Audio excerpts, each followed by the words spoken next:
Assalamualaikum warahmatullahi wabarakatuh. Selamat pagi adik-adik, bagaimana kondisi kalian semua? Semoga sehat dan terhindar dari segala penyakit. Sesuai dengan judul video kali ini, maka kita akan membahas sebuah materi mengenai kenakalan remaja. Bersama saya, Gibran Noval Dimulza Gunawan, maka kita akan menelisik lebih jauh apa itu kenakalan remaja. Apa yang akan kita bahas pada materi kali ini? Yang pertama adalah, apa sih kenakalan remaja itu?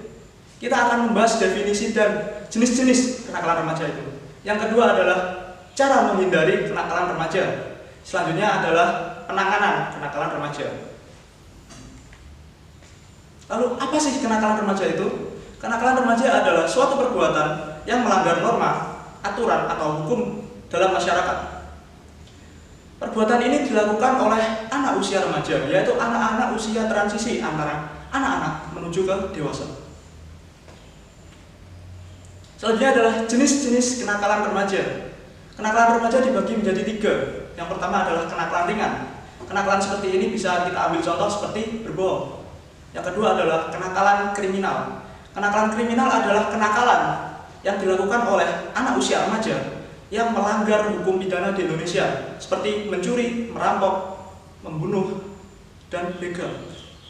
Yang ketiga adalah kenakalan asusila.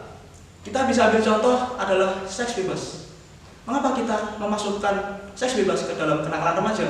Karena dalam usia remaja, apabila seorang remaja melakukan seks bebas, maka secara tidak langsung, cepat atau lambat, kehidupan remajanya pasti akan hancur. Terlebih apabila mereka sampai hamil di luar nikah. Atau kita bisa melihat bahwa ada kasus mereka menikah di usia yang lebih dini daripada orang menikah pada umumnya.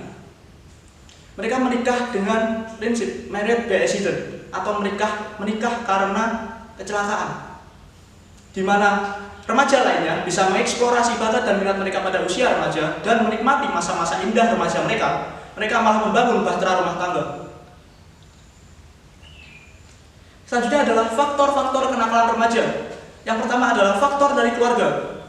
Keluarga adalah fundamental bagi pertumbuhan atau perkembangan seorang remaja. Karena pada diri usia remaja, hormon masih sangat labil dan mudah terpengaruh dari apapun, terlebih dari faktor keluarga.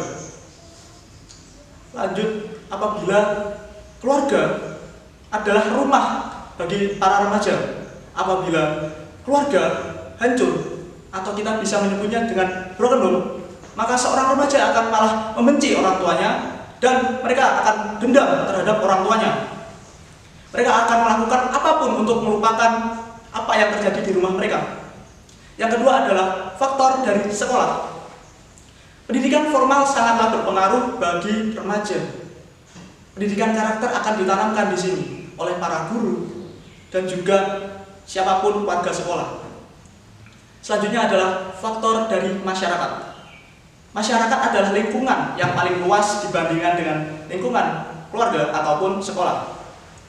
Faktor-faktor tersebut akan mempengaruhi para remaja untuk melakukan tindakan kenakalan remaja. Selanjutnya adalah cara-cara menghindari kenakalan remaja. Yang pertama adalah memiliki mentor. Mentor yang saya maksudkan di sini adalah kalian harus memiliki sosok atau figur yang kalian contoh. Contoh dalam artian positif. Kalian bisa menemukan sosok yang kalian kagumi, baik secara personality atau kepribadian, atau secara prestasi mereka, ataupun prinsip-prinsip pandangan hidup mereka. Kalian bisa menyontoh mereka, tentunya ke jalan yang positif, agar kalian bisa segera menemukan prinsip hidup kalian. Yang kedua adalah mencari motivasi. Mengapa kita harus mencari motivasi? Karena apabila tanpa motivasi, kita tidak akan berkembang, kita akan nge-stuck, kita ada dalam posisi stagnan, tidak berubah, tidak meningkat ataupun menurun, kita akan nge-stuck. Yang ketiga adalah selektif dalam berteman. Mengapa kita harus selektif dalam berteman? Karena seorang teman membawa dampak yang sangat besar pada diri kita sendiri. Apabila kita salah dalam mencari teman, maka kita akan terjerumus ke dalam arah yang negatif, ataupun kita akan terjun ke jurang kehancuran. Maka carilah teman yang bisa memotivasi kalian dan bisa menyontohkan apa yang kita bisa contoh. sesuatu yang lebih baik, entah itu prestasi, pandangan hidup. Kita bisa sharing tentang permasalahan duniawi. Selanjutnya adalah kita harus mencari kegiatan yang positif. Kita bisa bergabung dalam ekstrakurikuler dalam sekolah ataupun organisasi dan organisasi keagamaan di luar lingkungan sekolah, yaitu di masyarakat. Selanjutnya adalah penanganan kenakalan remaja. Yang pertama adalah kita ambil sudut pandang orang tua. Mengapa kita harus menangani kenakalan remaja? Yang pertama adalah berkomunikasi dengan anak. Seorang orang tua harus memiliki jalinan komunikasi dua arah antara pihak orang tua ataupun anak.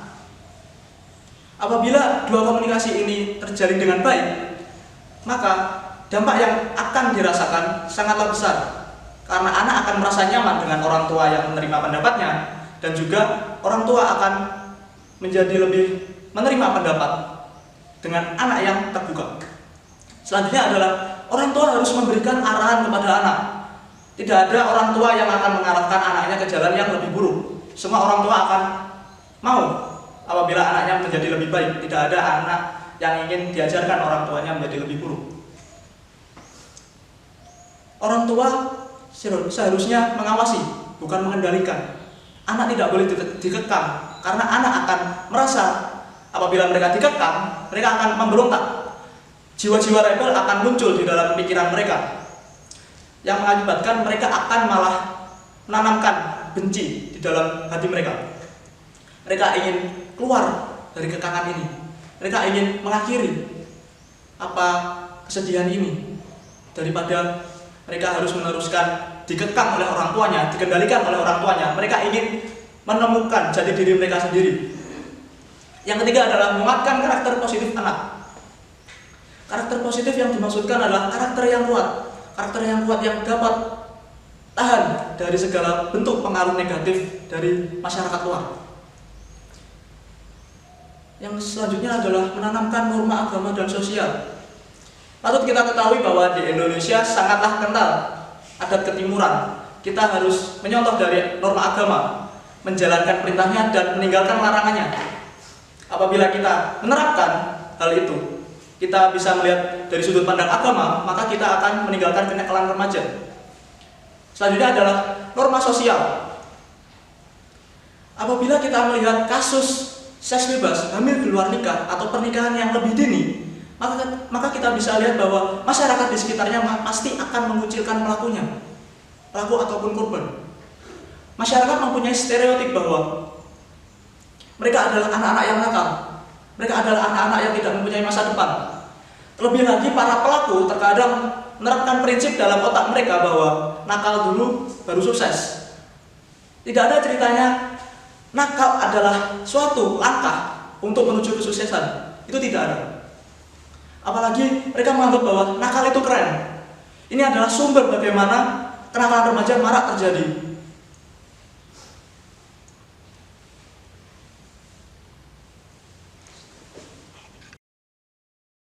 Setelah menyaksikan materi apa yang telah kita bahas dalam video tadi, maka adik-adik bisa melihat tugas-tugas yang diberikan oleh kakak pendamping yang dibagikan melalui Google Classroom.